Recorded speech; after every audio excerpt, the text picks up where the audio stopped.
Assalamualaikum warahmatullahi wabarakatuh. Bagaimana anak-anak semua keadaannya? Mudah-mudahan sehat selalu ya setelah liburan panjang ini. Nah, di semester 2 ini sekarang kita belajar lagi di pelajaran PPKN. Kita membahas tentang pengalamanku. Apa itu pengalaman? Pengalaman itu adalah sesuatu atau kejadian yang pernah kita alami. Ya. Nah, pengalaman itu ada dua sekarang yang kita bahas, yaitu pengalaman di rumah dan pengalaman di sekolah. Tapi tidak hanya sekedar pengalaman, yaitu harus pengalaman yang sesuai dengan sila-sila Pancasila. Ya. Jadi kita harus membahas pengalaman di rumah dan di sekolah, tapi yang sesuai dengan sila Pancasila. Yang pertama kita membahas pengalaman di rumah dulu. Pengalaman di rumah yang sesuai dengan sila Pancasila. Dan sebelum kita masuk ke pengalaman, kita masih ingat ya kalian tentang Pancasila. Ya, Pancasila itu ada 5 sila ya. Ya, yang pertama. Ini ada sila pertama Pancasila, yaitu ketuhanan yang Maha Esa. Nah, ketuhanan yang Maha Esa ini dilambangkan dengan bintang kayak ini. Nah, ini adalah sila pertama yang dilambangkan dengan bintang lah. Terus apa saja pengalaman di rumah yang sesuai dengan sila pertama? Nah, ini pengalaman kita di rumah yang sesuai dengan sila pertama, yaitu ayah memimpin berdoa sebelum makan. Nah, ini kan pasti pernah kalian lakukan atau bahkan setiap hari kalian lakukan. Tidak cuma ayah saja, bisa kalian sendiri berdoa, itu sudah termasuk sila Pancasila. Yang kedua, adik dan kakak bersyukur kepada Tuhan setelah makan. Nah, setelah makan, sebelum makan berdoa, setelah makan kita mengucapkan Alhamdulillah. Mengucapkan Alhamdulillah itu termasuk sikap syukur. Lah, itu semua sesuai dengan sila pertama Pancasila. Itulah pengalaman di rumah yang sesuai dengan sila pertama Pancasila. Nah, untuk sekarang yang kedua adalah pengalaman di sekolah yang sesuai dengan sila pertama Pancasila. Ya, pengalaman di sekolah tadi di rumah, sekarang di sekolah. Lah, di sekolah kita adalah siswa berdoa sebelum memulai pelajaran. Ini sudah setiap hari kita lakukan ya.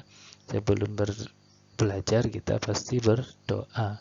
Nah, setelah itu ada lagi contoh yang kedua adalah siswa mengucapkan salam kepada guru. Ini juga sudah kalian lakukan setelah berdoa mengucapkan salam. Ini sudah dilakukan setiap hari. Lah, itulah contoh pengalaman di sekolah sesuai dengan sila Pancasila. Yang kedua adalah sila yang kedua. Sila yang kedua adalah kemanusiaan yang adil dan beradab. Lah, sila ini dilambangkan dengan rantai ini.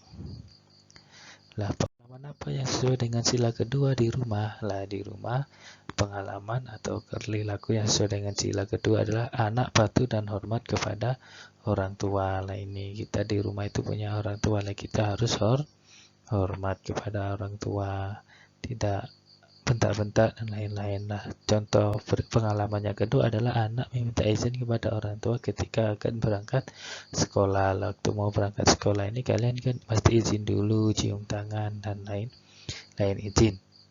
Itu kalau di rumah. Lah, kalau di sekolah pengalamannya sesuai dengan sila kedua adalah siswa patuh dan hormat kepada guru. Sama, kalau di rumah kita kepada orang tua, kalau di sekolah kita kepada guru.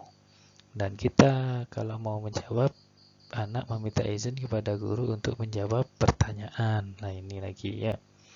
Ini jadi orang tua itu ibaratnya guru itu ibaratnya kalau di sekolah dan orang tua kita. Jadi kita anggaplah itulah contoh pengalaman yang sesuai dengan sila kedua Pancasila. Kemudian sekarang kita masuk ke sila yang ketiga. Sila yang ketiga adalah Persatuan Indonesia. Ini dilambangkan dengan pohon beringin. Pengalaman yang sesuai dengan sila ketiga di rumah adalah kakak membuat sarapan bersama ayah, ibu, dan adik. Jadi bersama-sama, kerjasama, rukun.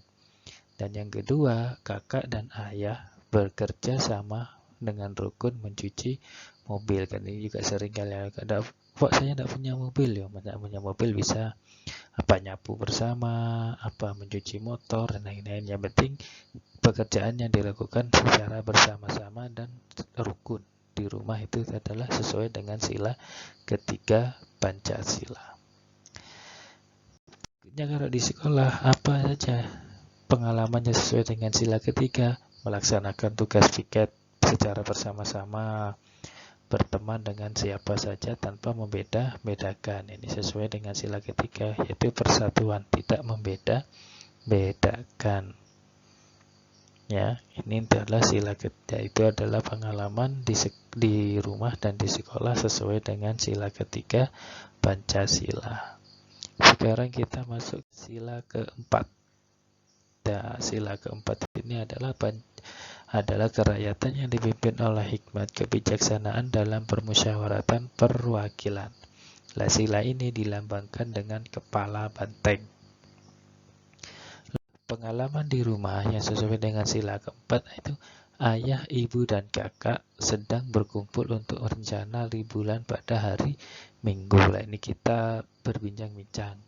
Kita ada satu keluarga itu mau liburan kemana, kita yang ngomong, adik ada yang mau ke pantai, kakak mau ke kolam renang, ibu maunya ke gunung atau kemana. Lah, itu dirundingkan. Nah, itu namanya sesuai dengan sila keempat karena bermusyawarah. Ada lagi contohnya, adik bilang kalau liburan pada hari Minggu ingin pergi ke pantai. Lah, semua orang dalam rumah itu boleh mengungkapkan keinginannya atau pendapatnya. Itu sesuai dengan sila keempat. Itu kalau di rumah. Kalau di sekolah bagaimana?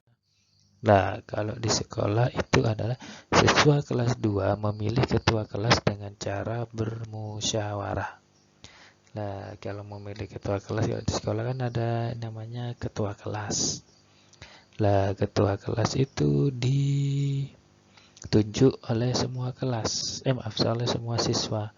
Jadi semua siswa boleh memilih, saya milih si A, saya milih si B, saya milih si B, terserah, tidak ada paksaan.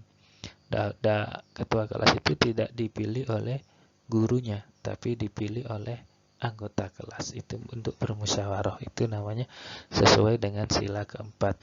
Nah, semua siswa harus menerima siswa yang terpilih menjadi ketua kelas. Lah, kalau sudah dipilih secara bersama-sama harus menerima, tidak boleh enggak, saya tidak mau, saya inginnya si B, kok yang jadi yang A. Itu tidak boleh, itu namanya tidak sesuai dengan sila keempat Pancasila. Sila yang terakhir adalah sila kelima, keadilan sosial bagi seluruh rakyat Indonesia. Sila ini dilambangkan dengan padi dan kapas.